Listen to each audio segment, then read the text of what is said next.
En esta ocasión vamos a trabajar siempre con la unidad número 1, que es estadística descriptiva, y vamos a ver lo que son las medidas de dispersión, también conocidas como medidas de variabilidad.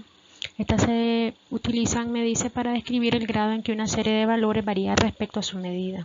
Las medidas de dispersión, también llamadas medidas de variabilidad, muestran la variabilidad de una distribución, indicando por medio de un número si las diferentes puntuaciones de una variable están muy alejadas de la mediana o la media. Cuanto mayor sea ese valor, mayor será la variabilidad. Y cuanto menor sea, indica entonces que nuestra muestra es un poco más homogénea, ¿ya? Y así se sabe si todos los casos son parecidos o varían mucho entre ellos.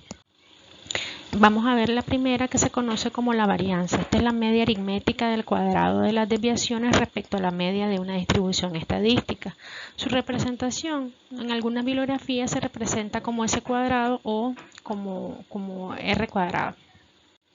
La fórmula para los datos no agrupados me dice que va a ser igual a la sumatoria de la diferencia al cuadrado de cada uno de los datos menos la media aritmética. Todo esto dividido entre el tamaño de la muestra menos 1. En el caso de los agrupados, si ustedes observan, tenemos que va a ser igual a la sumatoria de la frecuencia por la diferencia al cuadrado de la marca de clase menos la media aritmética al cuadrado, y todo esto entre el tamaño de la muestra menos 1. Veamos un primer ejemplo. Para datos no agrupados, aquí tenemos los datos. Aquí no hay necesidad que los datos estén ordenados de menor a mayor. Tenemos ya la media aritmética para estos datos, equivale a 10.33. Esta ya se saca, ya saben ustedes, por medio de la fórmula de la media aritmética o del promedio. La sumatoria de cada uno de los datos menos la media equivale a agarrar, por ejemplo, el primer dato, 5.3, y restarle la media y elevarlo al cuadrado. Lo mismo, esto me daría 25.3. El siguiente dato, que también es 5.3, el siguiente dato, que es 6.7 menos 10.33 al cuadrado. Esto me daría 13.1. Y así sucesivamente para cada uno de estos datos. Esto lo hice solamente con la primera columna. Esto se tendría que hacer con todos los datos de la muestra. Al hacer todo esto, lo que quedaría es sumar todas esas respuestas y todas de cada columna. Por ejemplo, en esta primera columna me dio 82.02. En la siguiente columna, la siguiente, y así haciendo todas las respuestas. La sumatoria de todos estos datos me va a quedar a mí en 174.655. Y aplicamos la fórmula de la varianza, que sería dividirlo entre el tamaño de la muestra menos 1, en este caso son 30 datos, menos 1, 29.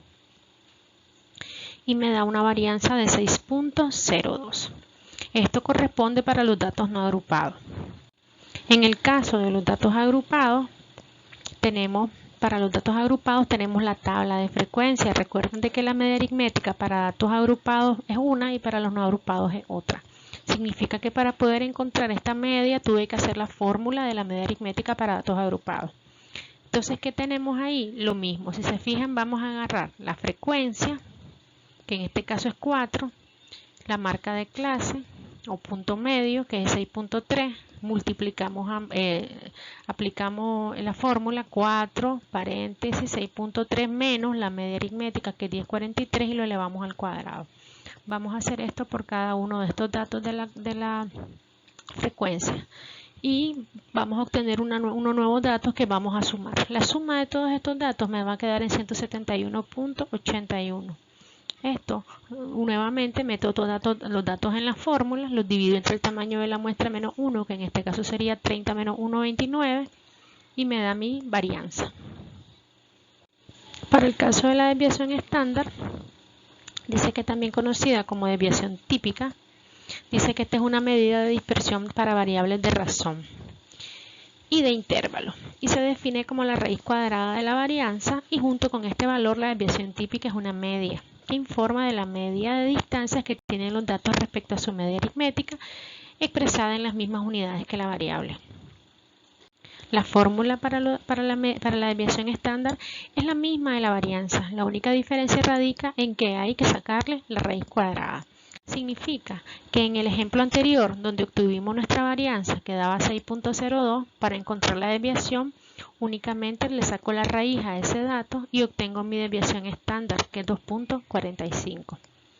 En el caso de los datos agrupados, donde la varianza me dio 5.92, igual voy a agarrar esta varianza, le saco la raíz y obtengo mi desviación estándar, que equivale a 2.43. Otra forma con la que podemos trabajar la varianza y la desviación estándar es con el uso de la calculadora. Esta calculadora es la que normalmente la mayoría de nosotros ocupamos. Entonces, en este tipo de calculadora nosotros podemos hacer uso de la función estadística. Lo primero que vamos a hacer es ponerla en función estadística. Nos vamos a ir a la tecla mode que tenemos acá, ¿verdad? Esta tecla se denomina tecla mode. Inmediatamente me va a salir estas opciones. Yo me voy a ir a la opción 2, que significa la función estadística.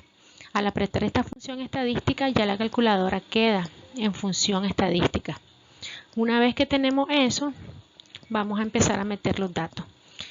Tenemos la tecla M+ y escribimos el primer número. En este caso sería, por ejemplo, si tenemos 7.3, le ponemos 7.3, le aplicamos el dato M+ y nos va a dar n igual 1. Significa que la calculadora va a guardar el primer dato 1.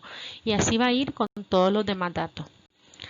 Una vez que tenemos todos los datos guardados, nos vamos a la opción Shift 1 e inmediatamente la calculadora nos va a dar esta opción. Al hacer esto, en la calculadora nosotros podemos encontrar los valores elevados al cuadrado o la sumatoria. Es opcional. La otra opción es Shift 2. Cuando yo doy Shift 2, la calculadora se me presentan estos datos. Si ustedes se fijan, en el primer dato tenemos la media aritmética. Yo le doy 1 y le doy igual. Y también tenemos en el número 3 lo que es la desviación estándar.